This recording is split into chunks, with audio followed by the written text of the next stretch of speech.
when we look at the skills, the current state for the customer will be VMware skills, networking, storage, admin. But in future state, if you look at it, the skills which are needed will be in that specific cloud platform, that specific cloud's networking capabilities, and then you have security and compliance level skills also which are needed.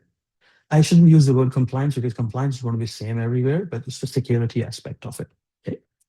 And that's how you identify that gap. And then you look at different platform-specific skill retention as well.